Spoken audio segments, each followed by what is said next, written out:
Assalamualaikum warahmatullahi wabarakatuh. Selamat pagi anak-anak. Hari ini kita akan belajar tentang pewarisan sifat pada makhluk hidup. Kita bahas yang pertama tentang kromosom dan gen sebagai faktor pembawa sifat. Dalam setiap sel tubuh, kromosom berada dalam keadaan berpasang-pasangan. Kromosom yang mempunyai bentuk, komposisi, dan ukuran yang sama disebut sebagai kromosom homolog. Di dalam setiap sel terdapat faktor pembawa sifat yang disebut gen. Gen adalah penentu sifat. Gen diturunkan dari induk kepada keturunannya. Seperti yang diungkapkan oleh seorang ilmuwan yang bernama Mendel melalui hukum Mendel. Hukum Mendel 1 menyatakan bahwa dalam proses pembentukan sel kelamin atau gametogenesis, gen akan terpisah dari pasangannya atau alelanya. Sedangkan hukum Mendel 2, dalam proses fertilisasi, gen dari induk jantan akan berpasangan dengan gen dari induk betina secara bebas.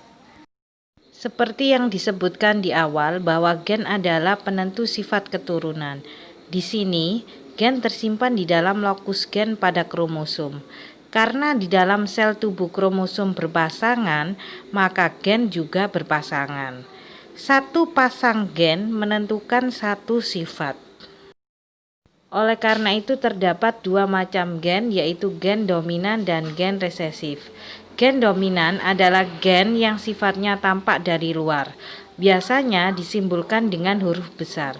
Sedangkan gen resesif adalah gen yang sifatnya tidak tampak dari luar atau tertutupi oleh gen dominan, biasanya disimbolkan dengan huruf kecil. Contohnya tanaman berbunga ungu disilangkan dengan tanaman berbunga putih. Warna ungu merupakan gen dominan, sedangkan warna putih merupakan gen resesif, yaitu gen yang tertutupi oleh gen dominan. Bagaimana jika keduanya disilangkan? Maka akan menghasilkan tanaman berbunga ungu. Kenapa? Karena warna ungu merupakan gen dominan. Jadi yang mendominasi warna dari keturunan pertamanya. Selain contoh tadi, dapat pula terjadi dalam persilangan bahwa sifat yang muncul pada keturunannya bukan dari sifat dominan, tetapi campuran dari kedua induknya. Sifat ini disebut sifat intermediate atau dominan parsial.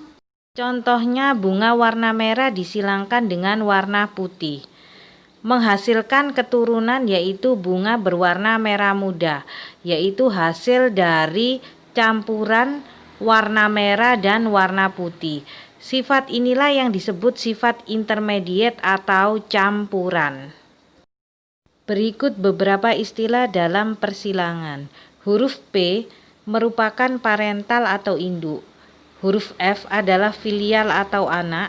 Huruf G menandakan gamet atau sel kelamin. Kemudian genotip, susunan gen di dalam tubuh, biasanya disimbolkan dengan huruf. Kemudian fenotip adalah sifat yang tampak dari luar. Ada homozigot, yaitu individu yang memiliki pasangan gen yang sama. Contohnya M besar, H besar, M kecil, H kecil. Sedangkan heterozigot adalah individu yang memiliki pasangan gen yang berbeda, satu dominan dan satu resesif. Misalnya H besar H kecil, K besar K kecil, atau yang lainnya.